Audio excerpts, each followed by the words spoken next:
for joining us again, ladies and gentlemen. With the series now tied up 1 win apiece for Millennium and the Ninjas in Pyjamas, we're ready to head into our 3rd match. Now, I was so excited by the end of that, I managed to spill water on myself, which is always a good start to the break. But let's talk about that last game. There's a lot of time to talk about. Not a whole lot actually happened for a long time in that game, but talk us through the switch in power in that matchup. Well, let's go all the way back to the start. NIP started the best. Like we saw in the last game, they did well early game, 2 early kills for Hulberto. Got ahead, got a big lead, had a split pushing 1-3-1 composition. From there on, they ended up doing nothing. They couldn't split push. At the same time, they couldn't really siege a turret either. So they were left with hoping Millennium would make a mistake, so Millennium just stayed in the base for the 20-30 minutes, farmed up, got to the point we obviously remember now, and then Millennium just walked out. They were so much stronger in team fights. Again, we talked about how split push was in favor of NIP, but then all the team fight was in favor of Millennium, and trapped, killed them, game over. Trapped, killed, and game over. Pretty much the story of that one. There were a lot of Barons, a lot of Dragons in that game. How much does, I just want to ask you this, that far into the game, how much does the Baron buff give you an edge over your opponent? Again, Baron always helps, but when you get so far and when you get to the 6 items, I would actually say if everyone is on 6 items, Baron could actually be quite a big thing, because it gives you that extra boost, but obviously the gold from it and stuff doesn't do anything. Yeah, it doesn't do anything like at that point, and we just saw again, it was bound to happen at some point unless Millennium made a mistake. But as soon as they got to these team fights at the 70-minute mark or 65-minute mark, there was nothing NIP could actually do towards them. There was once where Kevin actually was called out in the mid-fight, where I think NIP could maybe with better focused damage, could maybe have taken down someone like KottenX as well, but in the end, if they just traded 2 for 2, what would have changed? Well, guys, get your hashtags ready because we want to hear from you again. With the series now tied up, let us know what you think, who you think will win this game, or what Baron. You pretty much won that last game. Tweet your pick to us at LOL Esports using the hashtag MILWin or NIPWin, and we'll check in shortly after the start of the game to see who you chose. Interested to see if that's taken any kind of swing now after that dramatic finish to that last long game. I think it's really gonna depend on the champ select. I think Soraka should be a ban now for NIP. Stick to the Jax ban away Ziggs, and then ban away Soraka. Because they didn't have an answer. Again, as soon as they got team fights, Soraka is so strong that game. They didn't have an answer to it. I would ban away. Obviously, you can turn around and say they dominated the early mid game. They could do the same, and this time actually try and close it out. But let's see what they actually decide to do this time around. But I definitely hope they ban Soraka. Well, here we go then into Champion Select for game number 3. Who's going to be taken away and who's going to be left up for the choice this time around? Millennium once again banning out Lulu as a first choice. Will NIP stick with Jax? Yes, they will. Jax first ban out for them. Over on the other side, Millennium sticking with Thresh as well, so not really a change here when it comes to the ban tactics. Kha'Zix as well gone. Nothing new, same bans coming in. I believe Twisted Fate from Millennium would be a good option as the last one. They actually do ban away, so... And live long. I mean, same bans. If they're gonna change anything, maybe you'd say now is the time to do it. There is the LeBlanc ban actually coming through as well, which leaves now Soraka is open. Soraka is open once again. Will Millennium think about that here? Last game we obviously saw Soraka coming out as a last pick for Kerp in that mid lane.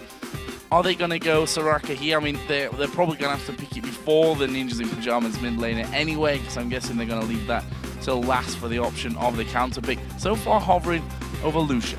I like this first pick though, because Creaton really showed he likes to play Lucian. It's his number 180 carry, and you don't actually show anything by first picking Lucian. You just get a very strong pick on your team. They went for Evelyn in game 1 when they had first pick, and it didn't work out for them at all. So this time around, don't want to show the jungler yet.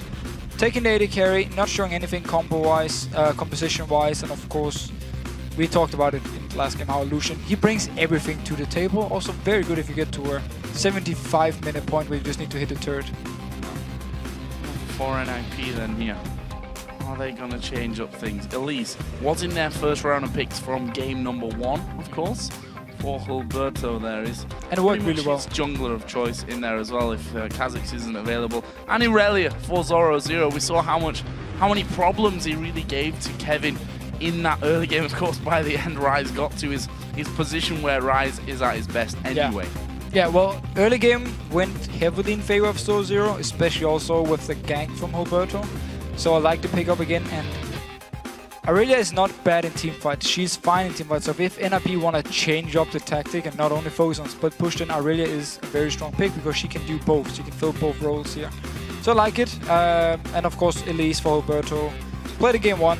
Great success. Really worked well with the whole TF Leona. A lot of CC combined together. Now, of course, they got the stun from Zorozero and then the cocoon from Hulberto. So Ryze was locked in again. We're going to be seeing Kevin once again playing that Ryze, and it looks like no change in the jungle either. KottenX, who had a good game on that Nocturne, the first time that we've seen him really performing outside of a Kha'Zix pick. He was very, very good in the last game. He was the reason Millennium at least could stay somewhat within IP, because he was actually 4-0 at a point where there was like, I believe Millennium had 5 kills, he had 4 of them. So he obviously did very, very good job. Always after the first few levels, once he got the ultimate, he was always at the right point at the right time. So he could always come in with his ultimate, pick up a kill here, trying to do the same. Of course, Millennium going the same picks here, so obviously they're looking to go towards the late game once again.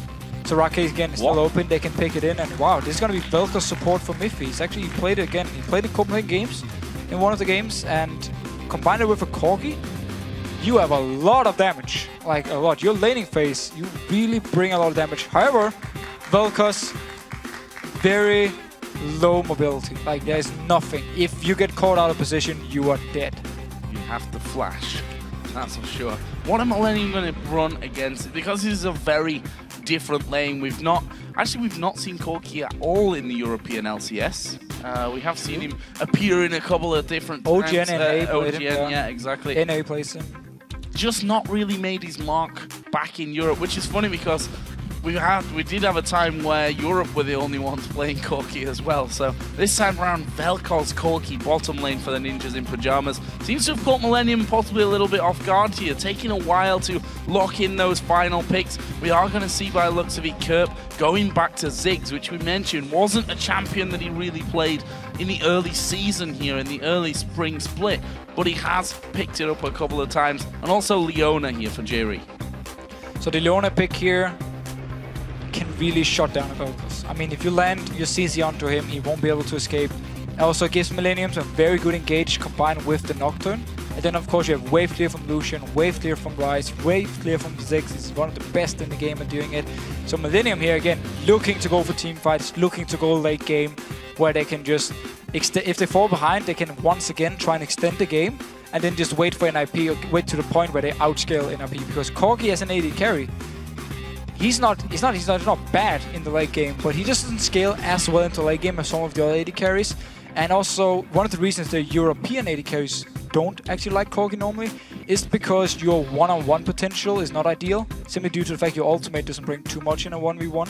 And that's why the European AD carries, that's one of the reasons I got at least for not picking up the Corgi here. But Freeze did pick it, and with a Nidalee, the mid-game now for NIP, that's a lot of poke. Like, Corgi is great in the mid-game, so much damage, a lot of poke.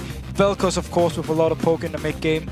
NIP are just looking here to win the laning phase, and then just start grouping up and just poke away onto Millennium with Zorozero split pushing in the lane, joining in with teleport.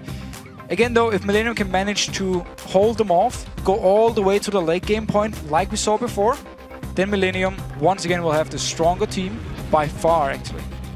And I have a very much opposite kind of composition here. The likes of the Nocturne, Leona going to throw everything straight in there. Ziggs can throw his ultimate down in that one. So going to be interesting to see whether Ninjas in Pajamas #1 can get that lead. I have to say the feeling from games 1 and 2 is that they have had those stronger early games. So it's going to be up to Millennium to see how they match that this time around. It's going to be hard though for Nukeduck in the mid lane against Ziggs. I mean, Nidalee, she's not a laning champion. She needs to get out of the laning phase where she can start poking away. So Ziggs is going to have a lot of pressure on her there. He's might need help from someone like Hulberto to actually, if they want to get Nukeduck ahead, of course, in the lane. Might just be happy with him farming away and that's it. Well, we are going to be getting here into game number 3. The score, of course, tied at 1 match apiece here between Ninjas in Pajamas and Millennium. Who's going to move into the lead from this one? We're seeing some interesting choices coming out. Quick question in terms of those duo lanes, since we're seeing that Corki Vel'Koz lane. Do they want to go 2v2 here? Well, the thing for both of them, so with all the poke here on NIP side, as long as they avoid the engage from Jree, Leona won't do anything to them. Like, they can just poke him every time he tries to do something with a lot of damage.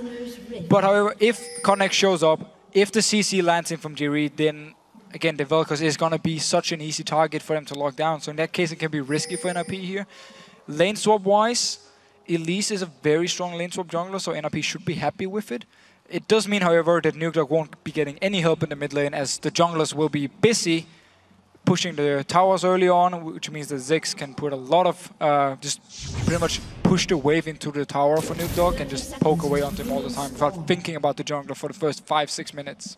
56% of the vote going to Ninjas in Pajamas. That has dropped considerably since pre-game and after the first couple of games here as well. So I see you guys at home feeling it a little bit more for Millennium. See what that is, because we've got at least one more game after this one, of course. Needing 3 out of those best of 5 games to take the victory and move through into the summer split of the LCS. About level 1, we've seen Ninjas in Pajamas in both games so far, doing this route around to the red buff on both sides, getting the ward down, and then backing away and looping over to the opposite side of things. So, not sure if we're going to see that here. We see Creaton is actually waiting. It's a line across the map from both teams. Yeah, both teams just staying back. NIP didn't really feel like they could do anything with their composition level 1 here, so didn't want to risk anything. We talked about how Leona, of course, can lock down a target, Ryze can lock down a target. It can be very scary to go into someone like Millennium. We are going to get standard lanes here. No lane swaps at all, no lane invades. It's very rare we see that here on 4.5. Not often whatsoever. Not seen it too well. I say not seen it today. Game number 2, we had a 2v2 up on the top side, so they at least switched where they were going to do the 2v2 in that one. Interesting to see, though, how this Vel'Koz Corki lane is going to work out. And there is the initial poke, actually landing onto both Creaton and Jree. Nice little confidence booster, I think, when you hit those initial skill shots. And it's very, very hard for Creaton and Jree to do anything here in the early game. You also see how NIP put all the focus on hitting Creaton. They don't even care about Jree, because Leona, she needs a few levels before she can actually go in towards you, and that's where NIP can just poke away, get him so low that he won't be able to do anything, and that's what they're doing now. Early level 2, only level 1 here on the side of Creaton. Needs to stay back and just try and pick up as much farm as possible. Now we see again landing those skill shots. Mithy, we did see both junglers going in and pretty much having a standard route. Both starting red, headed down towards blue as Creaton takes another big hit. I'm going to try and get that plasma fission in there is Mithy. See if they can actually land any more of these. As you said, earlier level 2 in there. In fact, Creaton stood a little bit out of XP range during that because he was so low. He's still yet to hit that level 2 point. There it is, but NIP are already doing damage to the tower. And this combo they can do where Mithy knocks up a target and then you land the Phosphor Bomb, the Q from Freeze 100% is very, very strong. And you see how Hulberto moving down here early on, simply to be ready for a counter game because they are putting so much pressure on the lane. So they expected KottenX to be there. He wasn't, and Hulberto just moves away up towards his own wolf camp now. KottenX just getting the farm going, of course. Had a good one, had a good game in our last matchup in his best of 5. Got himself up to that feral flare quickly. Zorozero actually taking a lot of damage here from Kevin, who's seemingly feeling more confident now in this top lane with, you know, feeling that Hulberto will be down bottom anyway, ready for a counter game. So this was what I expected to happen in the last game with this Ryze pick, but because Hulberto was there early and killed him, Kevin fell behind and Zorozero just extended his lead. And I like what Kevin did here, actually. He decided to, as soon as he saw Zorozero recall, he did the same thing to buy his tier, teleport back to the lane, of course, to the tower, so it's reduced cooldown, and therefore not staying in the lane, staying for too long, and then give Zorozero a chance to farm. Hulberto continuing to be a threat for Millennium in the bottom lane. Creaton again going incredibly low. They need to be so careful about this one. A knock-up from Mithy will pretty much seal his death at this stage. Although, also keep in mind that both AD carries running that summoner heal. Both mid laners actually running that. The supports continue the trend from the last game, which was to run the exhaust. So much poke from NIP all the time. Of course, the mana cost for Vel'Koz is not really an issue for him. He can spam away the Q here in the early game. That's what we've seen Mithy do, of course, with the Spell Thief, getting some extra damage, getting some gold. Creaton had to recall, instantly NIP pushed the wave in, make sure to deny as much CS as possible, and now they can recall themselves, or this freeze can. Basically, Mithy just throwing as much as he could off towards Jree here. We'll go back off into that brush and start his recall. This mid lane being quiet as we expected. Actually, Nukeduck in the lead in that mid lane so far. So of course there's a big wave for Kerp here, so he should at least be evening up in CS, but generally speaking, you want to beat a Nidalee early game, especially with Ziggs here. But so, very good job by Nukeduck, keeping even in farm. 40-41 on that one as another wave comes in. No real interaction from the junglers so far when it comes to this mid lane game either. Top lane, of course, we did see Zorozero go low a little bit earlier on. He's picked up a second Doran's Blade on that recall, so he'll be feeling a little bit stronger up against Kevin now. And again, the jungler's not been there this time either. Both junglers have been farming up here. Remember, of course, with the Madrids already actually from the Machete, you start stacking up towards this Fail Flare. You just don't see the number yet. So KottenX happy just farming away, getting his level 6. And notice all the mana potions here for NIP. They really focus on poking a lot in the laning phase and being aggressive, so they need this mana here. So Zero as well actually picked one up. Mana pots overall. And actually, the mid lane, Nukeduck did try and get in there. Did about half HP to each other. Of course, Nukeduck does have that heal on his E as well, which will give him a little bit more staying power in this mid lane, especially if he can land a couple of decent spears onto Kerp. That'll force him a lot earlier to go back, and actually should be recalling here shortly. Meanwhile, Hulberto coming up. Is he going to go for a two-man dive on that top lane, or is it all about the blue buff? Which we have to say, in game 1 specifically, NIP dominated the control off. And look here, Zorozero once again pushed down the top wave, and then he moves in with the team. Kevin actually used his ultimate to clear the wave, but he's out of mana. He can teleport in, but there's no mana here, so if they start the blue instantly, he won't be able to join. One thing we do have to notice though, well, okay, the blue buff actually was up yet because KottenX started red. Yeah. Started red, so no blue for them to even take here, even though they got into that position for it. And did they leave a ward behind? No, they didn't. So they're not going to see actually when that comes back up. But look at this, level 6 now Nocturne, very early on, just been farming his jungle all the time. And at the same, look also at the farming difference between him and Hulberto here. So far ahead, Nocturne's clear speed is very good. So KottenX starting out very strong again, still staying around his bottom lane. There we go! No, we don't. There we go, almost. Jree missing the Zenith plane. If that had landed though, that would have been the follow-up that they wanted from KottenX. Creaton again takes a phosphorus bomb. Are they going to keep trying to get involved in this one? Nocturne is still waiting around the side, and there it is, Jree managing to get in towards Freeze, but it's Mithy that they want to turn around for. Exhaust goes on to Freeze the Fear, going to slow down Mithy, but there's a teleport coming in the back. Creaton goes low, a lot of damage. First blood comes in for Freeze, and now they turn it back around. KottenX is going to go down here as well. It's Zorozero that picks that one up, and there we see how much these teleports can turn around the fight. Very good use of teleport. Kevin still got his teleport, actually decided to push the wave. He needs to be careful. Hulberto's coming up here with Nukeduck. A lot of damage onto Nukeduck, but they should be able to hold this one off. That's a good dodge from Kevin of the spear and of the cocoon as Jree gets knocked up behind the tower. Freeze actually got the aggro from it though, so Jree is safe for now, but needs to be real careful about where he hangs around. Did just hit 6, so the solar flare give him a bit more protection, would have been able to lock them up under the turret if they'd have dove for him. But we have to highlight the fact that Jree, his engage was actually onto Freeze, who then jumped out and then the flash from Miffy meant he didn't get stun locked by Jree, so it meant when KottenX actually came in, they had to chase Miffy up. Creaton couldn't even join the fight. He tried to run with them. He never really got any damage onto them because the engage was first onto Freeze, and then they had to switch it over. They wanted to target, of course, straight onto Vel'Koz, and they didn't. So it also bought time for Zorozero to teleport down, and Kevin decided not to teleport. The pressure from Zorozero, and actually the satchel moves them both in unison back towards that tower. In the end, not a massive damage done either side of things, but will they start to move up towards that blue? Even if they do, a little bit too late on that front of it. Back down into that bottom lane with Creaton. Of course, they kill for Freeze. He's got that Vamp Scepter, got himself the BF sword as well, along with Boots of Speed. A full BF sword behind is Creaton, and we already saw how much poke damage he was taking, mainly from Mithy and then the Phosphorus Bomb. Really bad news in that bottom lane. You can see that that KottenX already moving down there to try and stop any further pressure, but also this dragon that they've just spotted Hulberto pulling out. So Hulberto feels confident he can start this dragon because his dual lane is so far ahead compared to the one from Millennium, and also a spear from Nukeduck in the face of Kerp. KottenX though, again, actually, he needs to be the guy helping out the bottom lane. They just abandoned now. They're going straight towards mid here. And, well, Nukeduck just going to be knocked back towards safety and landing a good amount of spears here as well. Keeping everyone a little bit on tenterhooks on how far forward they can actually push in this middle lane. Especially if it hits someone like Creaton. That's like half HP just going to go away from him.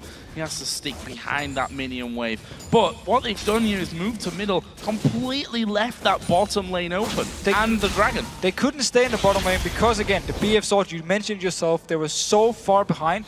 They had to rotate mid. They're sending Kerp down to the bottom lane now so he can hold the wave. He's going to ultimate on the wave, clearing it away from the tower, but NRP doesn't take dragon. KottenX in top though. Gonna go on towards Zorozero. Is forced to flash away. Kevin, Rune Prison not coming back up quick enough for him. Zorozero able to just walk away from danger. So another dragon here, another perfect start in terms of dragon control for the ninjas in pajamas. Come to expect nothing less of them really after these last two games, where certainly in the early game and really all the way through they've had complete dragon control. Millennium should just have sent Kerp back to mid lane, so he was there with Creaton and Jree and just went straight for the tower once NRP actually moved away from it, because yes, he can wave to the bottom lane here, but they need to get the tower down in mid lane. They can't just let Nukeduck continue to farm up.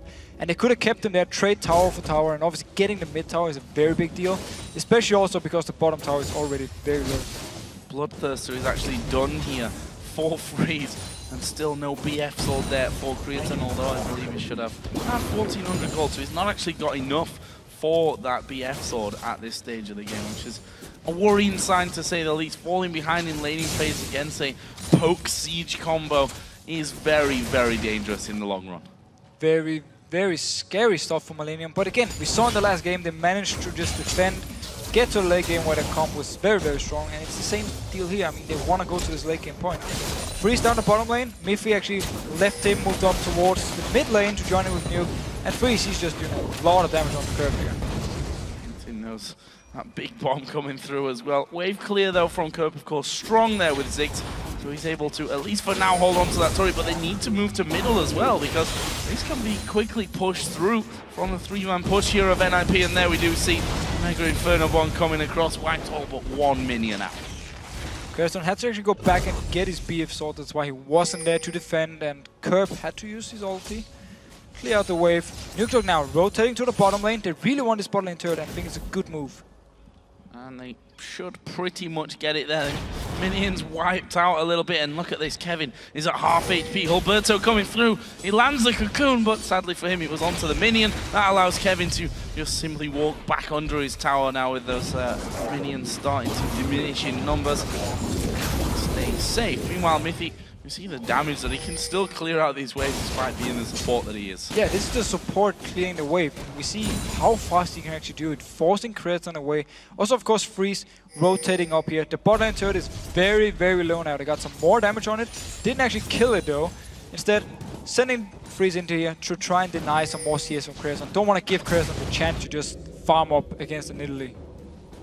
Zorozero already being ganked once on this top side, and that's going to happen for him here again, down to half HP. Is he going to get locked up? There is the fear going off. This is a kill for Millennium. He goes over to Kevin on Ryze. Perfect play by KottenX, coming all the way up here. No flash, he used it, or Zorozero had to use it before on the game from KottenX. And the most important thing, KottenX didn't use his ultimate. He just walked straight in, got the kill here, so he can get the tower, and then he can apply pressure somewhere else. Which could well be the middle lane. We already see him starting to back down, leave Kevin on his own there on that top side. Kevin playing the smart game here and letting those minions actually go down to the turret before he takes it out there. Just deny a bit more farm to Zorozero. That mid lane successfully defended for now. Yeah. Bottom lane being held onto as well, and that's the difficult thing with the Ziggs. His wave clear very, very strong. He has landed a spear here though, Nukeduck. Will he keep going through, or does he just want to get rid of this tower? By forcing him away, should be able to secure the first one in the game for NIP. And one thing we have to remember, if KottenX sets up a gank somewhere, Zorozero won't be able to teleport in instantly because he won't have any vision of anything down there. And that means for Millennium they have this room of 2-3 seconds where they can try and pick up the kill in the gank before there's a chance of teleport coming. Also Kevin, of course, he can teleport instantly because he will have the vision. So Millennium can quickly put many members in one spot and NIP won't be able to respond. Now, continued push from NIP. 3 men, make that 4 now in the mid lane. Nukeduck coming in, and this is where it gets very hard to hold on to, with spears flying in, with a poke out of Vel'Koz, with the bombs from Corki, and that all that damage it wants. If it lands like 2 of those skill shots in a row, then you're already at half HP or less and you have to retreat from it. We can see that Kerp is there. He's probably going to be forced to use his ultimate when it comes off cooldown once again. Trying his best here to keep that away, but now they've got Zorozero with them as well. So all 5 members in here. Zorozero didn't want to stay in the top lane. His tower is gone. And also if KottenX moves up there with his own ultimate, Zorozero could potentially die again. However, the flash is ready. Just a few seconds, should be able to escape the gank then. But NIP, because they got the bot lane tower, rotating mid now with the poke comp and just doing what they can, or at least trying something, but Kerp doing a good job wave clearing. Clearing out his waves one after another. Actually 162 to 151 CS, so has built up a little bit of a lead over Nukeduck, but again, credit to Nukeduck, he kept it very, very level for the pretty much entire phase that they were 1 versus 1 in that middle lane. One big difference though, again, between the AD carries, something that we'd expect after Freeze did get such a big lead early on, got that early BF sword in that forced Creaton to rotate around the map to have some safer farm in the mid lane. He's 156 to 113 CS in the lead. Both of them though now do have Bloodthirsters, and I can only imagine, about just close to 2,000 gold for Freeze to go back and spend next time, and that's not going to be just yet because Dragon is coming up in less than 10 seconds time. So 2,000 gold on Freeze, multiple members from NIP with over 1,000 gold, which it didn't spend yet, and we might have a Dragon fight here. It means for Millennium, they're actually in a lot better position. Everyone has been back to base and shopping. They can take this fight because NIP got so much gold in the back that does nothing at the moment. A big spear or 2 though could change all that, as we do see a lot of damage to Jree as he gets knocked up. The spears continue to come through. There's Kevin down to half health. The Dragon now spawned in and ready to be taken. But what can NIP do about this one? The bouncing bombs causing them a few issues. Finally, a pink ward will clear out the vision there in the Death Brush, and Millennium have decided, okay, do we let them have the Dragon? Let's put some pressure on this mid turret. It's fairly low anyway. We'll see how much clearage they can actually manage there with Vel'Koz in that mid lane. Just as NIP start things off, Millennium sweep back down there, stop them doing the Dragon, and they're going to play this game for a little while they go between mid lane and trying to pressure NIP away from the Dragon itself. Yeah, but Millennium again, they got a good position. They can rotate towards mid lane if they want to. NIP though, the Dragon going very low. Here goes Jree. Oh, there's the solar flare. Didn't really catch many of them, but there is the extra damage coming through. Zorozero going low. Hulberto's going to die to KottenX, and Zorozero needs to get away as well. Miffy now coming in from the side. There is the laser, not doing masses of damage, but a spear comes through and lands on KottenX. doesn't get the kill, but he will stay low. And now Nukeduck in chase, just saw Creaton there. Spear lands onto him as well. He can keep chasing here. He knows that those spears already doing good amounts of damage. KottenX trying to lifesteal, taking a lot of damage from the trap there that he just stood on. Also giving Nukeduck the complete vision on that side. Creaton turning around. Now Jree's going to come in. Good flash from Nukeduck, gets him away from the Zenith player. So NIP here actually split up before the fight started, so the Nocturne ultimate is just, it's so powerful. If you're not standing as a group, there was no way for Mythio to come in here and help his team. They got the kill onto Hulberto, and of course we have to remember, NIP didn't shop yet. There's so much gold on the side of NIP that didn't spend it. So Millennium are actually stronger at the moment, and that's what we saw in the last fight. Well, Dragon is going to be started off here once again. Who's going to be able to take this one? It's going very, very low. Look at Nocturne, bottom side. KottenX is going to come around, and he actually managed to smite it out as well. Hulberto being trapped in there. Nip trying to turn this one around. Creaton goes low. One more spear from the side would do it here. And we see that Nukeduck trying to get to the back of that Baron pit, trying to get in. Oh, but the Mega Inferno bomb from Kerp comes off cooldown, almost took Miffy with Zorozero as well. But again, it's so weird by NIP here. They tunnel so hard on this Dragon, but they don't even need to get it the moment. They were ahead. They had so much gold to use. They could have gone into the mid lane here, try to hold off Millennium from starting the Dragon, get some members back to shop and get back in here. Look here, 2,400 gold on Freeze, 2,000 gold on Nukeduck. Zorozero just spent these, I believe he had 2,000 gold as well. And then we just see Millennium here in the actual team fights. As long as they can just back out a little bit, land some poke onto NIP, or engage when NIP split up, they were just so much stronger. And nice ultimate by Kerp in the end as well. Well, what came through there with those purchases? We saw the Mikhail's Crucible for Miffy. You mentioned Zorozero had a good chunk of gold. He actually picked up the Trinity Force, the Phage as well, coming out from Freeze, who's gone with those Sorcerous Shoes to capitalize on the magic damage that comes out of his poke. And as you mentioned, if they'd have had those items in there, the Trinity Force for Irelia, it would have been a massive difference. Massive difference. But then, of course, again, ninjas in pajamas need to land some poke before the fight actually starts. Like, that's what they need to do with Corky with the Nidalee, where Millennium can go more all in. They go all in here. Sorry, it is so tantalizingly low for Millennium. Very much a target that they'll be wanting to get in these next few minutes. KottenX just waiting on top of a pink ward, so he knows he's not spotted. Looking for any kind of opportunity maybe in that mid lane. Doesn't really present itself though, and he's going to go back off to get his farming going. Feral Flare already coming out for him. Yeah, he's very, very strong. Going towards the Bergström King again, and now also to Miffy. Wow, that is a lot of damage. Last second heal from Nukeduck keeps him alive though. That's a lot of poke, and it's going to take away the potential that Miffy has there to help with that wave clear. We see the blue buff came up. This is a possible chance for Millennium, while it would be if they'd not actually backed away completely from that mid tower. And the big kills actually from Miffy. Managed to save him here, but I just wanted to talk about KottenX. Almost doubling the farm of Hulberto at the moment. His Feral Flare is very, very stacked. Of course, gets stronger and stronger the more he farms. Going towards Bergström King again, we saw in the last game how strong he was in these fights. And whenever he could find a target, it's going to be the same deal here. I mean, KottenX is going to be so hard for NIP to deal with. Speaking of KottenX, he's just waiting in range of an ultimate off towards Zorozero. He still doesn't have that flashback up, so he'd be a target if he'd not already moved away. It looks like NIP might want to make a numbers game push on this middle turret, but again we see the strength of this Millennium team in wave clear. Before it really gets into tower range, it's already down. NIP not looking to just take the wave into the tower and just get a few hits on it. They're looking to land some poke, force someone from Millennium to go back to base, and therefore being able to take the tower from NIP's side. But yeah, again, they need to land the spears from Nukeduck, they need to land the poke from Freeze before they can actually do it. And then of course they need to make sure Zorozero can actually stay in this lane and split push. At the moment, KottenX, he's been staying for quite a while actually, to try and, if Zorozero did anything, if he moved too far, KottenX would be ready to jump him. Funnily enough, the moment where Zorozero does come out there, KottenX had already backed off, and he's got Nidalee now moving on to this top lane. So Nukeduck is going to be in a position spotting Ryze out there.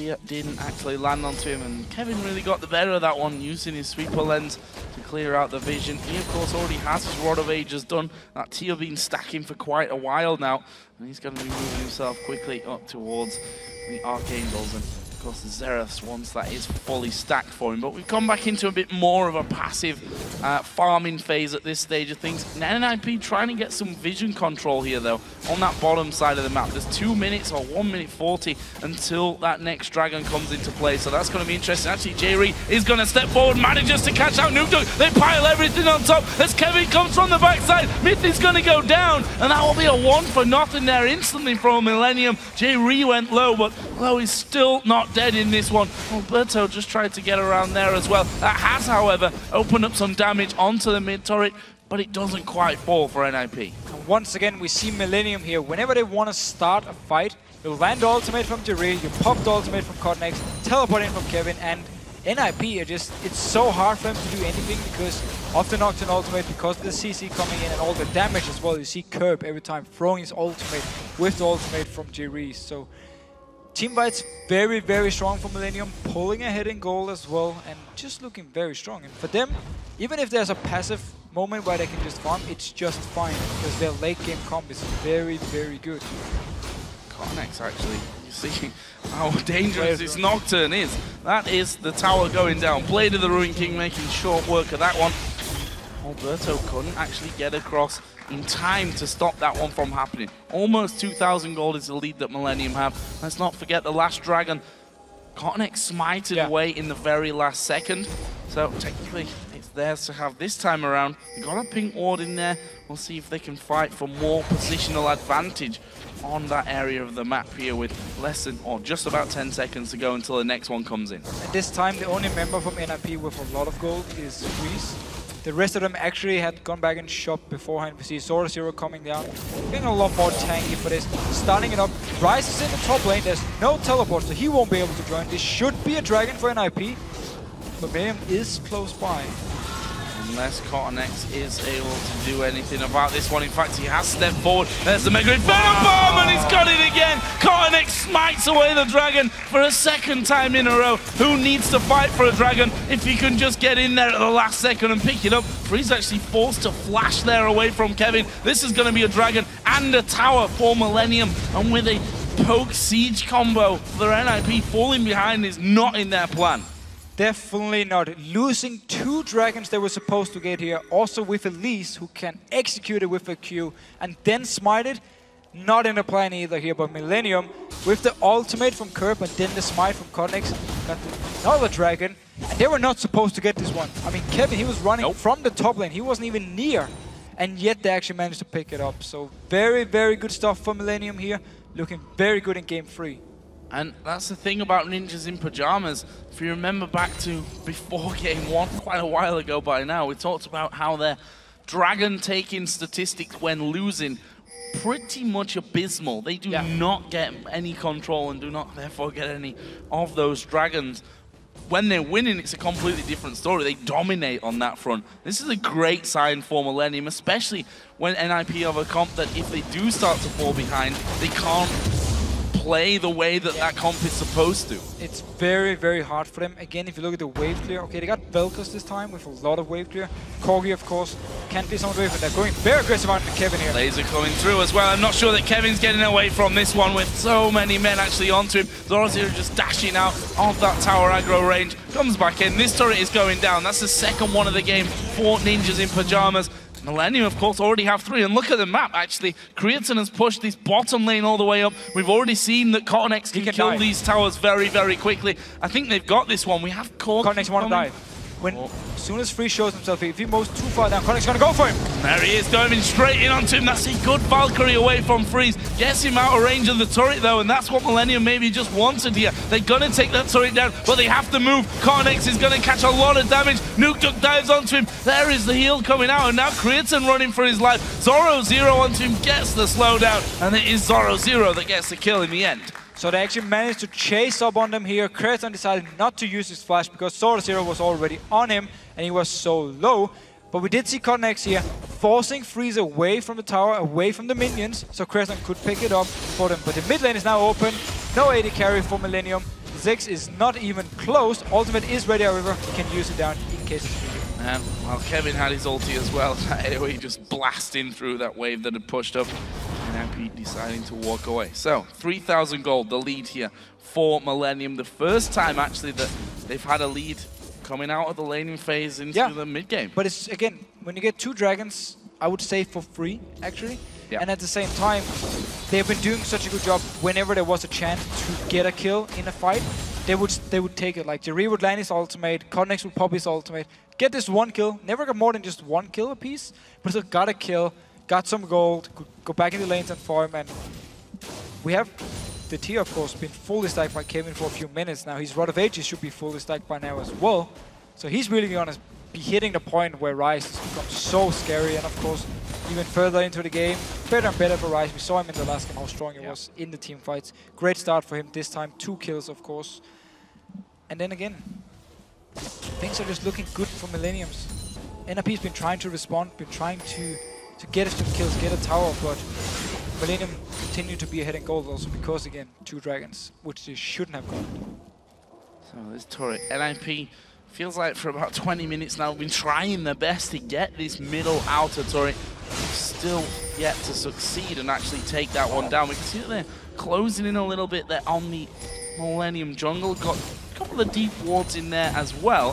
They're trying to catch someone out in that area. KottenX, who once again having a fine game on this Nocturne. And that's the problem now. When he's brought 2 great Nocturne games in a row, you think, okay, do we get rid of Nocturne? But then who do you leave open? Do you let him have the Kha'Zix? Do you pick the Kha'Zix? Do you pick the Nocturne maybe? So, I don't agree with the LeBlanc ban from NIP. I don't feel like they have to take it away from Kerp. I think Nukeduck should be able to handle him, even though he plays the one. And instead should have gone for something else. I mean, we talked about Soraka in the last game. They didn't pick a district game, so obviously NIP chose the right thing by not banning it. But Nocturne then for next game could be an option because it's been a big issue for them dealing with KottenX on this champion. Oh, there is that turret finally going down. It's taken an age really to get rid of that final outer turret here from NIP's, from Millennium's map. Interesting now how NIP start to get the vision in there, because with this poke comp, if you've got vision of people in their own jungle, you can surprise them with those spears being thrown in there. We'll have to see how that all works out though. For now, they sent a couple of guys back to spend a little bit of that gold that they've been really hogging throughout this game. We've mentioned already 2 or 3 times where they've looked to step up to a dragon and had maybe a little bit too much gold on them that wasn't spent, and obviously they're not effective gold. We've got 20 seconds here again for that dragon coming. There's 1,000 gold again to spend for Corki. We'll have to see how this one goes. NIP are already in position. We've seen already that apparently position doesn't matter for KottenX. He's stolen away the last 2. Again, he's going to have to come in from the bottom side of the map if he wants to get in there to steal this one. Actually, Kevin is a mile away, but teleport is off cooldown, so he can rejoin this fight should he need to. Should he need to, indeed. And Millennium, they're going to feel confident. The only issue here is actually Kerp being down to 50%, so he needs to stay far back just poking away. But due to how the last few fights have gone, Millennium should feel confident enough fighting for this one. Look again for KottenX to start the engage, and then with Jree, and then the teleport coming in from Kevin. If he can get around the backside here, we see him go towards Miffy, just destroying him instantly. He can do it again. Now he pushed the wave all the way up here. And he might get some good damage, but no, he backs away. Want to teleport, here we go. Here we go, teleport. He's going to be coming down there, and there is Nocturne diving into the back. KottenX this time though, going to go down before he can finish off the dragon. A lot of damage coming through. Mythic getting his laser off, and now the spears will join as well. In the end, it's only that 1 for nothing, but this dragon won't be stolen away by KottenX. They focused him instantly when he went in there for that last one. Satchel charge going to annoy them slightly. They have to wait for that to go through. Hulberto though smites it out. Expertly done there by NIP. So a bit of a weird fight for Millennium. Kevin actually teleported behind his own team when KottenX engaged in, so he was never part of the fight actually. At the same time, Kerp and Creaton, they stayed in the back, just fired away. Jree didn't even go in with KottenX, so he was just left alone, and NIP just piled onto him and killed him. That brings the gold back to just 1,000 difference onto the NIP. Of course, they knew exactly how much gold in the lead, or behind they were, as it really is. They'd be feeling a lot better about how this game up till now is in fact going down. Seen a couple of more items coming in. Spectre's Call picked up for Kevin on Ryze. Also in there with that Glacial Shroud, got another Blasting Wand as well. Also some Blast Whisper picked up by Freeze on Corki, so going to be doing that extra bit of damage. Big power spikes for NIP with both the Last Whisper now and then the Death Cap on Nukeduck.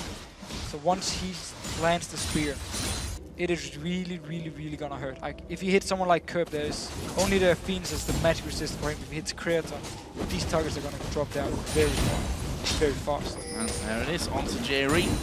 Got a third of his health. Just picked straight off there. Nukeduck quite happy to be farming up. If you look though at Kerp, who's not stopped farming as you expect really from a Ziggs, constant wave clear across the map even if you want to get your ultimate involved in that one. He's up to 320 CS, most in the game right now.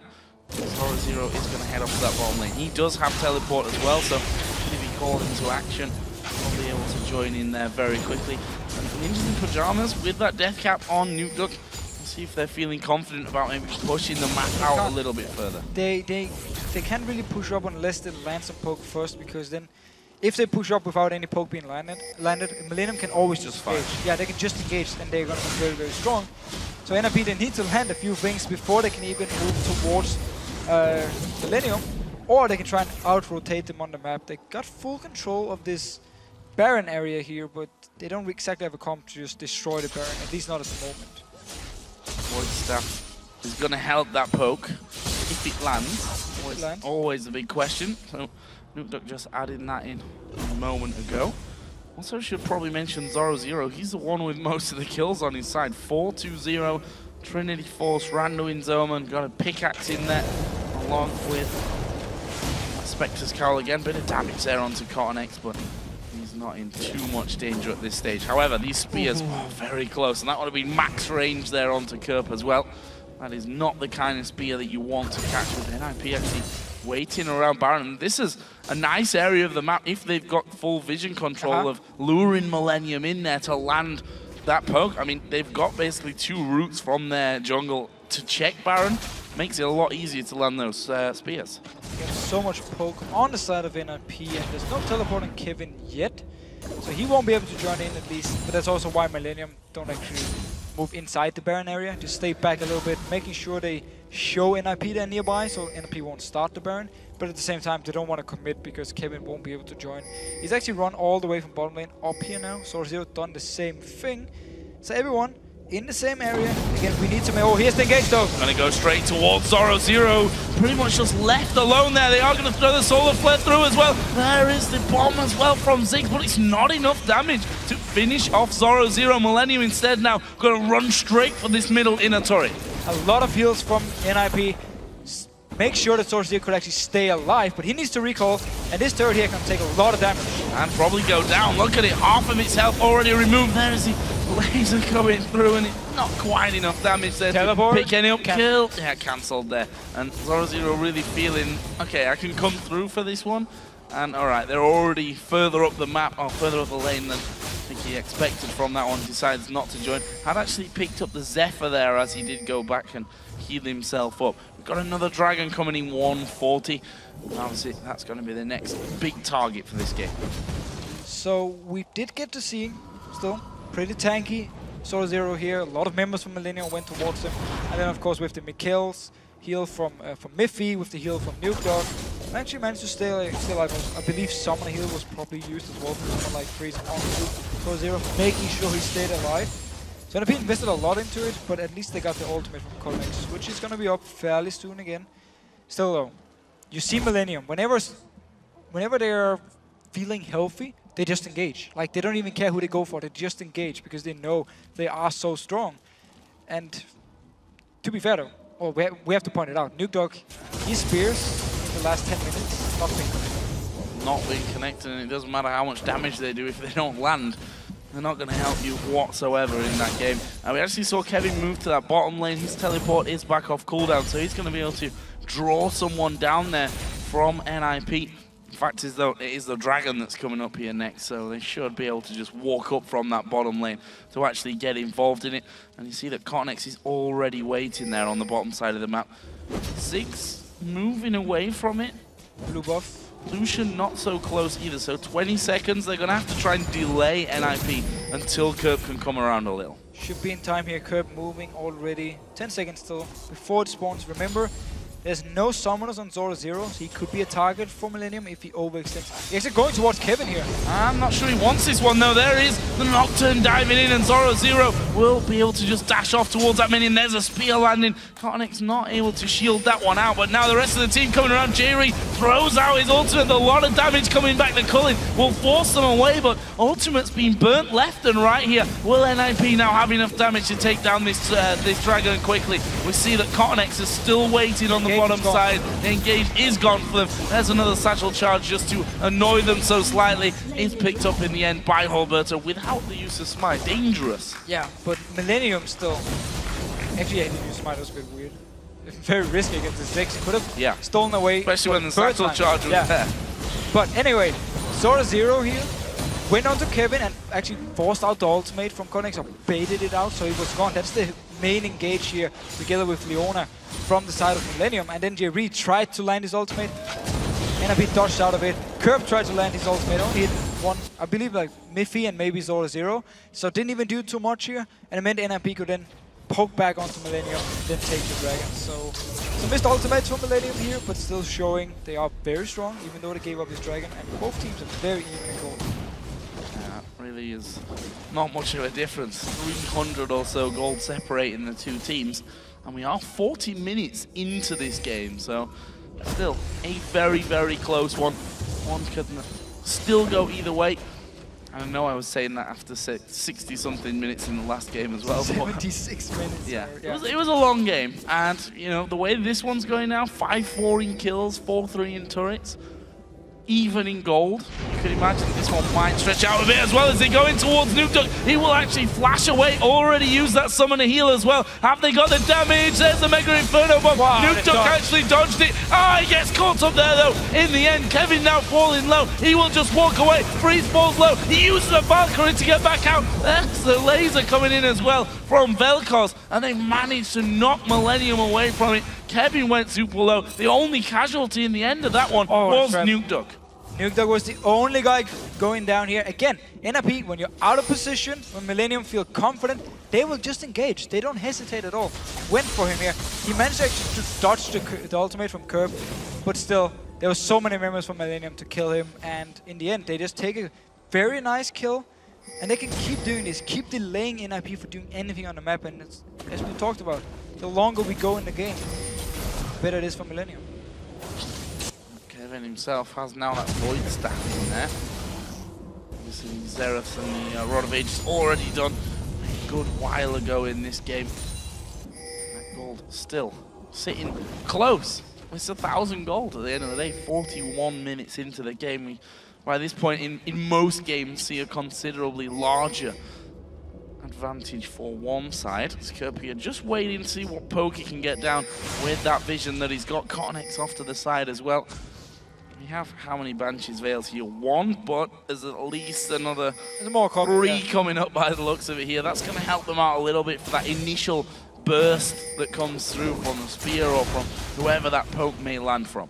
It's a very good item against something like Nidalee to plug it if, because again, Millennium's been doing a very good job dodging around, and then if you do mess up, get hit by one, the Banshee will grab it for you. And of course, if you look at NFP side as well, engage-wise, they actually need Zorozero to flank around them or Hulberto to land through. And that's where the Banshees again is going to help them avoid these people. So, whoa, NIP actually starting a 2-man Baron. 3 members are baiting here in the mid lane.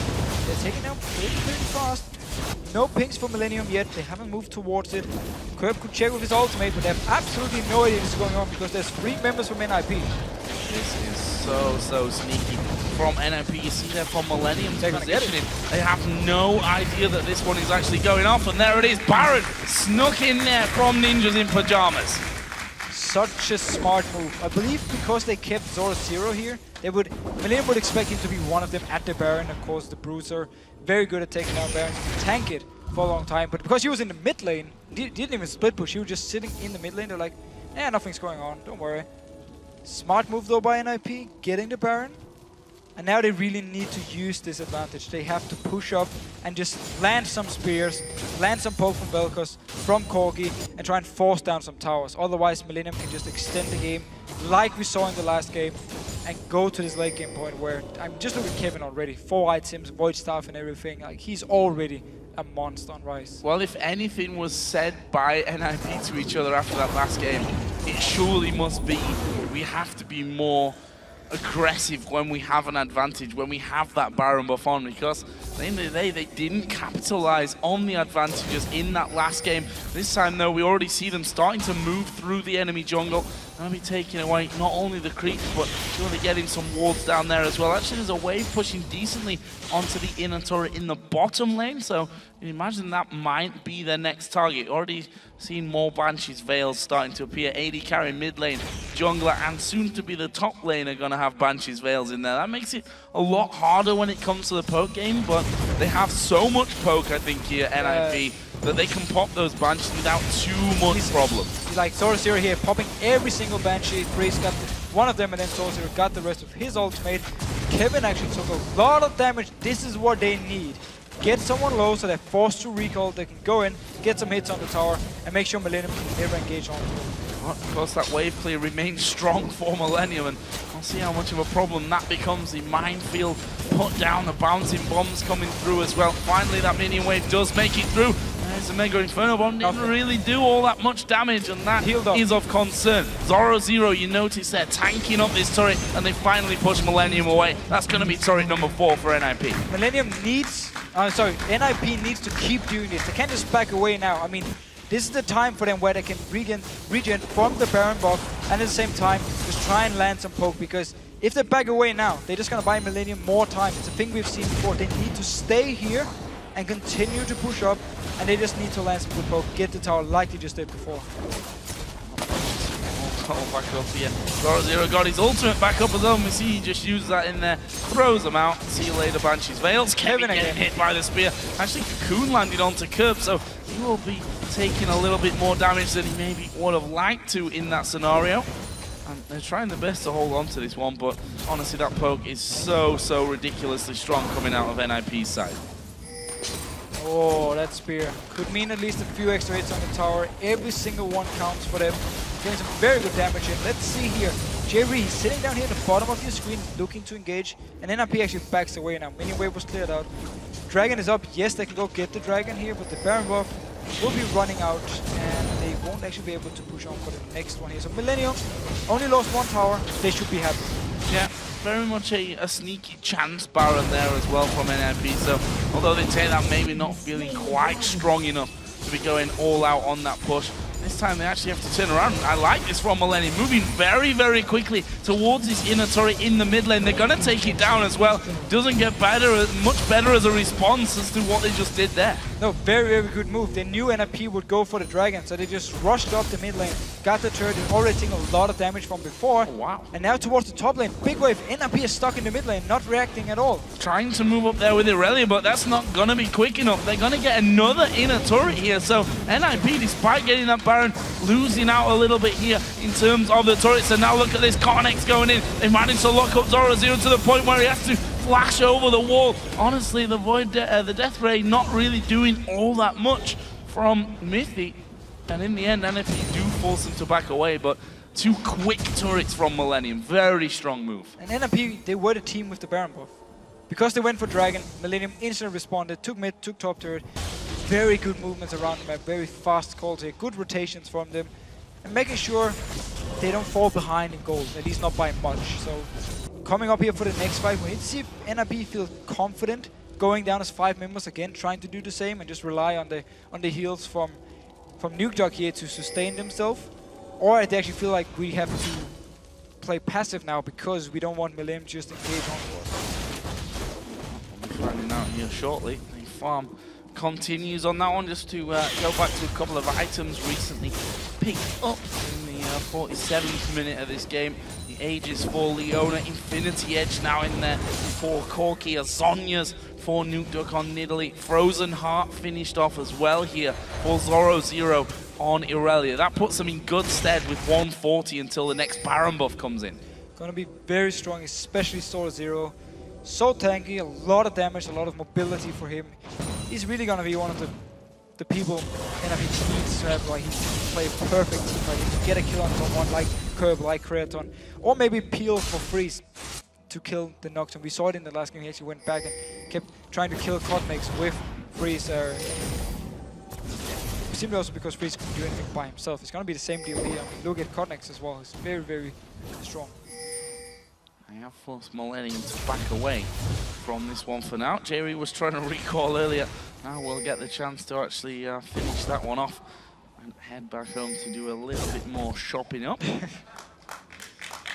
Jumping in the wall. Yeah. It always happens when the camera. It's a bad look omen, I think. When the camera's following you, it's like, uh-oh. No pressure to make these little jumps over the wall. Got it the second time around though, so let's not be too harsh on him for that. Half a minute now for that Baron to come up. That's going to be a big... I mean, we saw a lot of Barons the last game. We're probably going to see quite a lot of Barons in this one. Certainly the second one of the game now coming in as the poke continues. That Leona is, of course, added into the damage that Mythic can now do with the Vel'Koz. There we see the bombs coming over. In its own right, strong poke from Millennium's side as well.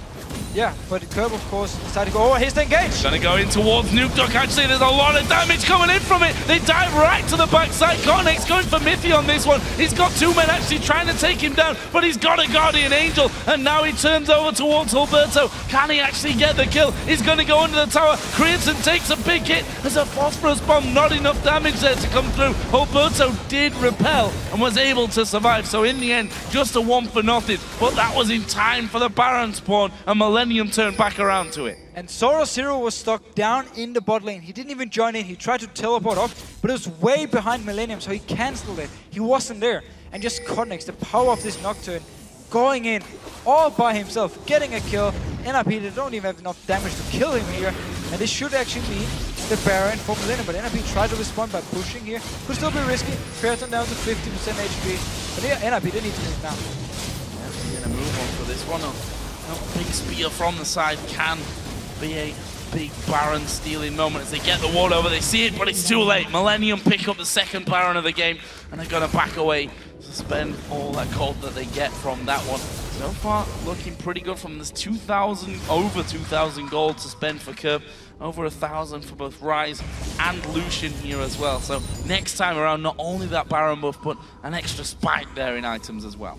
I really gotta give Millennium credit for the way they play this comp. Yes, there's not been a lot of kills this game, and actually every time they do go in, they only get like 1 kill. But they see the chances and they go for them with, like, Jree flashed ultimated there. Followed up then by Nocturne coming in. Teleport was late from Zorozero, he had to cancel it, he couldn't join in. Simply meant the NIP had no answer for the fight, and that's what Millennium has been doing all game long now. Whenever there was a chance to get 1 kill, they would pick it up. Whenever there was a chance to get a dragon, they would take it as well. So Millennium just, I wouldn't say outplaying NIP in team fights, but at least simply because Millennium is in control of the engages, they've been using them perfectly, leaving very little room for NIP to respond. Push here then from Millennium, trying to gain some real control over the map. The red buff here will be going over to freeze, but Millennium already starting to work in there. As he's coming through. KottenX didn't even get his GA popped in that, and that's after diving into 3 men. Right at the back was alone for quite a while, and you have to give the credit here to KottenX. We were wondering if he could come up big for Millennium today, if he could play when that Kha'Zix has banned to his max potential. Can't say anything bad about him in these last 2 games, that's for sure. Definitely not. His Nocturne has been perfect for him. I mean, 2 games in a row now. Being the guy in the front line and just surviving it. We talked about how NIP's comp in the late game is not anything to be too proud of. I mean, the damage falls off for multiple of their champions when it goes into the late game. Also the support, of course. And that's why KottenX can just dive in there. He can survive it, doesn't even get his GA pop because, again, the damage is not there from NIP at the moment. Now they're gonna dive here on these turrets. You see the KottenX actually pushing out that top wave.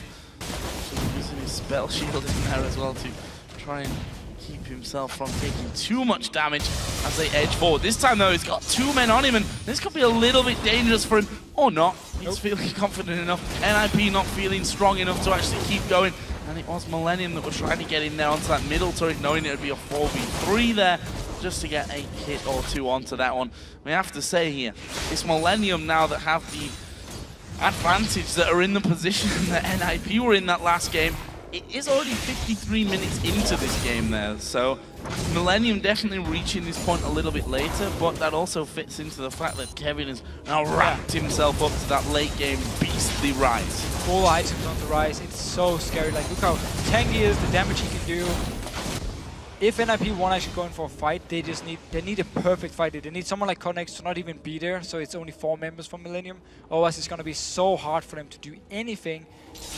Maybe if they land like the cocoon and then spear from Nukeduck onto a squishy target, and then just instantly kill someone like Creaton, they could have a chance, but it's gonna be very hard for them, and they need Millennium to make mistakes. Creaton, I feel, only needs to have the right positioning in this one. It's going to be hard from anyone from NIP to, outside of maybe Zorozero, to dive onto him and actually get the damage there that they need to take him out of this game. Here's another Dragon actually going over to Millennium after they back away. And of course, that Baron buff will be running out very, very shortly as well. And the fact is, the base still stands here for NIP, so another Baron. You can use the time, though, to talk about next game. What could potentially happen next game when it comes to... Really? You want to go there? Picks and bans. You're going with that one thinking that Millennium win this game, right? No, actually not. I just go with the fact that I think NIP, by picking weaker late game comps 2 games in a row now and not showing the ability to close out games, they should go for a late game comp themselves for the next game. That's actually the point I was gonna go towards. Because Millennium, again, they're just happy doing just farming away for 20 minutes, and then you have this very strong late game comp, and it's perfectly fine for them. So NIP, they need to do the same in response unless they feel like they can do what they did in game 1 and just win the game relatively early. But the TF was a big part there, and that's been banned away. Now Millennium going in. Scrying Orb was used, and they follow straight up with KottenX diving into the middle of them. A lot of damage. Zorozero trying to keep them back, but he's going to fall. It's a shutdown, and look at KottenX. He does not care about the damage. He wanted to get onto freeze. Has to maybe settle for Nukeduck. Fear is going to go down. KottenX now backs away. His GA popped by a spear, actually, in the end. And that is now Kevin being stunned up. Not enough damage to finish him off. The bomb's bouncing in there. They've done enough to walk through. They managed to lock up Nukeduck as well. Not enough time, though, to get the finishing blows. But they take the inhibitor. They're going to have the inhibitor as well. Such a strong team fight again by Millennium. KottenX goes to the back line by himself, and he tanks up multiple members of NIP. Zorozero tried to do the same thing. He dropped very, very fast, and the Millennium could just chase up towards it. Get down, get 2 kills, get down the tower as well, get down the inhibitor. I mean, things are just looking great for Millennium. Nice to see a big fight and kill. Ooh, what's a spear? Half HP of Creaton. Nice to see a big fight and kill set up there with the Scrying Orb in that mid lane. That too. Throwing it straight down there and saying, okay, we go for that one. KottenX having no fear at all to dive into 5 men, while the rest of his team were quite far behind, to be honest. But they were killing Zorozero, so they just traded. Well, okay, they didn't actually trade because he didn't die. Took such a long time to die, and when he actually did die, his Guardian Angel was there, so technically he never died, and it was fine for Millennium. And it's funny to see the 5 sweeping lenses on the side of NIP. They want to deny as much vision as possible, but they don't actually get any vision by themselves. So it means that, as we saw before here, Millennium could just set up for this one. As soon as NIP moved down the mid lane, they just started to engage, popped Scrying Orb, got the vision, just went straight in for it. 33 seconds until another Baron comes up in this one. We've seen a lot of Barons through these last 3 games.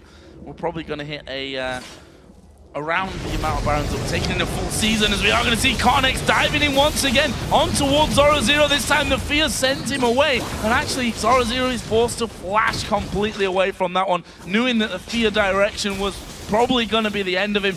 Gets away from it though, and now they're trying to turn this poke back onto Millennium. This is the time for NIP. There's no ultimate from KottenX. Jree still got his ultimate, so they can still start a fight, but KottenX won't be able to get to the back line like he always does. So this is the time for NIP to land the poke and try to force a Baron.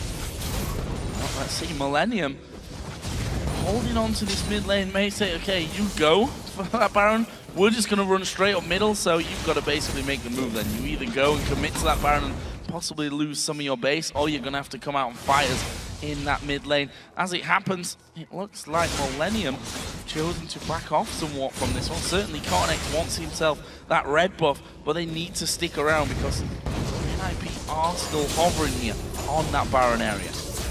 Millennium now can also just wait out the time until the Guardian Angel is ready again for KottenX here. He actually sold his boots, so he's like fully stacked item-wise. Just needs the Guardian Angel, and he can always dive in and don't even need to think about dying because he can just resurrect again. NIP though didn't actually manage to land anything after the ultimate was gone, so Millennium in the position, starting off the Baron here. Millennium or NIP staying nearby. Two members pushing the mid lane here. There's a tower they can actually push down towards, but then Millennium can just start the Baron very fast. And actually they can just go for a fight. KottenX again gonna dive in again. The Scrying Orbs used. They've caught Nukeduck out here, and there is the fear. The bomb comes in, uses the Zhonya's, but as soon as he comes back up, he's dead. It's KottenX that gets that one. It's now 5v4. Millennium turn. Are they gonna go straight to Baron, or are they gonna try and push through here? So there's no minion wave for them, but they can rotate to the top lane, take down the tower, take down the inhibitor, or they can go straight for the Baron here. There's of course the risk of Hulberto stealing it away, so if they, as long as they keep some members out here to try and zone him away from the Baron pit, they should be able to take this one fairly easily. NIP though, still 4 members around this area here, could try something. I think they're going to have to give this one away. We see Zorozero coming in on that bottom side. A little bit of damage here to Jree and Kevin, but that Baron already going very, very low. Zorozero going to get in there. The Baron has gone, of course, over towards Millennium. Kerp actually jumping away there. They got the kill, so 2 men are down. 70 seconds spawn timer. Jree just doesn't really do any damage, and there is the surrender coming out for Ninjas in Pajamas. Millennium go 2-1 up.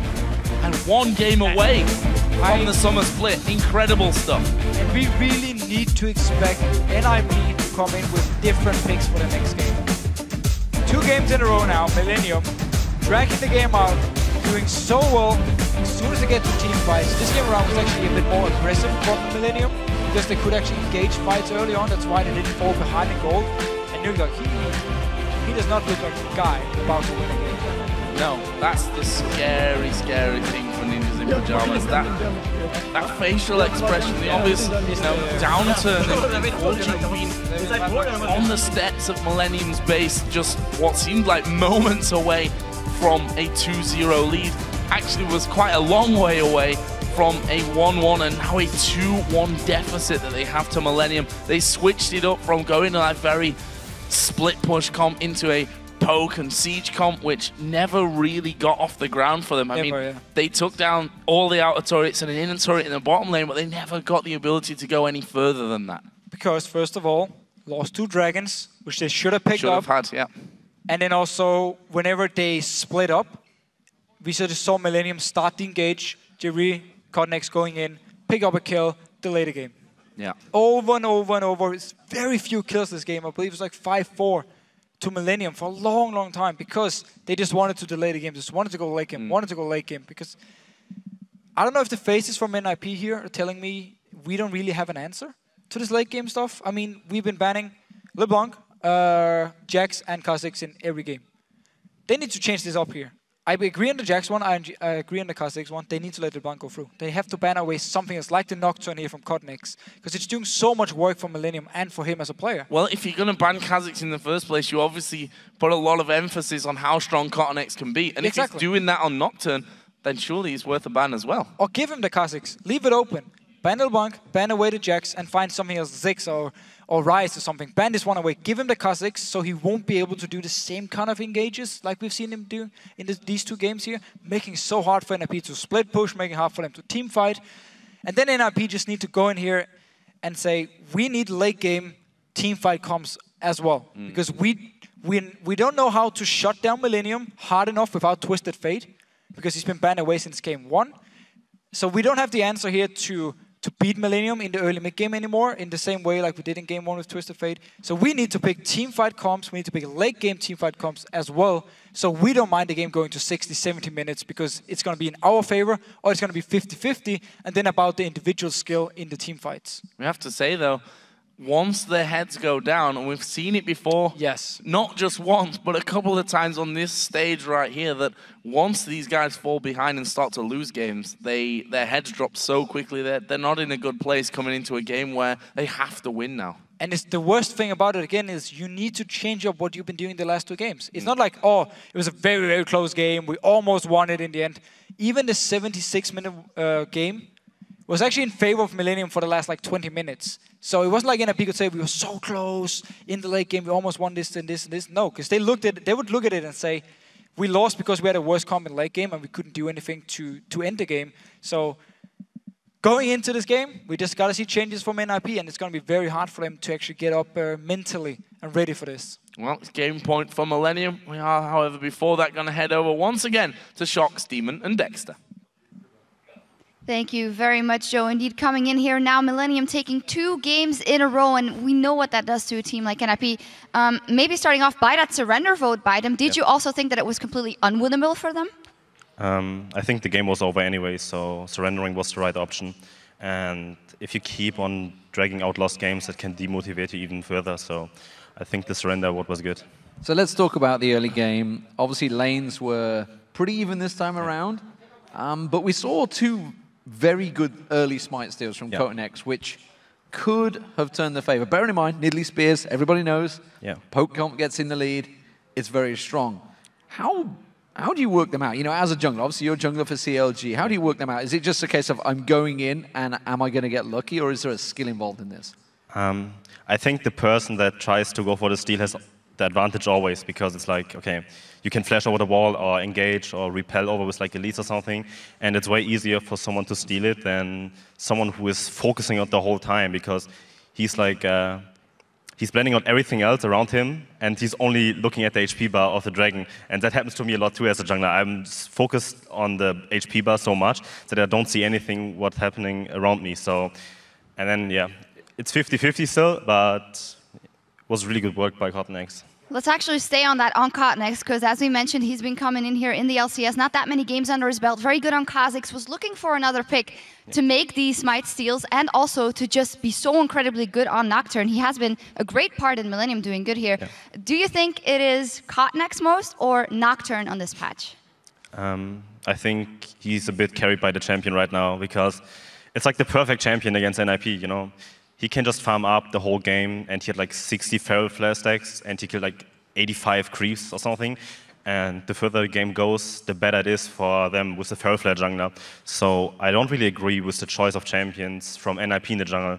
What they should do is they should just keep playing late game champions too. And I think banning out Nocturne might be something that could work against them. And yeah, Millennium has been picking late game champions only. Like they have Ryze in the top lane every game, Nocturne in the jungle every game, and then now, if they have wave clear mid lane, like Ziggs or Soraka or something that can stall the game very long, then the champions are just stronger than the opponents. So I think NIP is kind of picking them into good positions when they can close out the game really early or in mid game, but they're not very experienced at closing out games, so the longer the games goes, it's the better thing for Millennium. I mean, you've brought Jat's crystal ball over with you. You've guessed Kerp's mid laner so far. He's obviously backstage listening to your advice right now. What's he going to go with coming into game 4?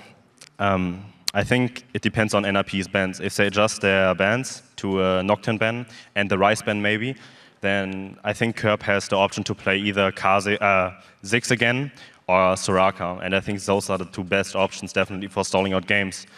And he also has the option to pick TF or something if he wants to. They are on purple side right now, so yeah, I think it's one of those 3 champions. And if NIP doesn't ban out Ryze and Nocturne again, or at least once, then we will see the same team comp again.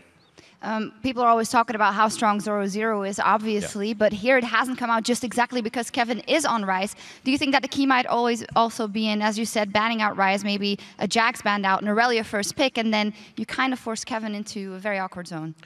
Well, NIP has a good drafting, simply because they just ban out Jax, force them into Irelia first pick, and then the only thing that is left open for Kevin is Ryze, and Irelia with Ryze is like super easy for Irelia, and this is a very favorable matchup for Irelia. So I think in drafting it's good for him, and they even first pick Irelia. Like I don't agree with it, but they center, they're drafting a lot about Zorozero, and he has always been doing well and winning his lane, dominating, and he has like a 150 CS lead, I think, at some point. So. But the sad thing is that it doesn't seem to matter when you get there, yeah. So coming in, obviously, last game, possibly, Millennium now 2-1 up. We heard Joe talking about it. Nukeduck's face just looked down and out. You've played with these guys. You've played a season with these guys. How do they pick themselves up? They were 1-0 up and now they're 2-1 down. It's not looking good right now. Yeah, it's just they tilt. You can't really change it. It's a mental thing, and the fact that they don't have a coach that helps them with it, it's something that they can't overcome for themselves. They need someone there. I mean, Ollie is there, I think. I know that. But I'm not sure if he's the right person to motivate them and keep them up. And they definitely need someone like, I don't know, like Montecris. Like, he has always the right word for us, and he's always motivating us and encouraging us. So, yeah, I think having a coach and a team that in such a situation that can find the right words is like really good to have. So Dexter, you don't see NIP coming back. Are you calling it for Millennium here? Yeah, I think this is a clear 3-1 for Millennium. But also, it can also happen that NIP can come back if they ban Nocturne and Ryze, and they didn't prepare anything else. And I haven't seen KottenX on something else yet, but his Nocturne is really good, actually. So, yeah. Indeed, we'll see what they're going with in that banning phase. But for now, we're going to port back to base and top off our health and mana bars. But when we return, it will be time for the 4th game between Millennium and Ninjas in Pajamas. Don't go anywhere. Creaton was used, and they follow straight up with KottenX diving into the middle of them. A lot of damage. Zorozero trying to keep them back, but he's going to fall. It's a shutdown, and look at KottenX. He does not care about the damage.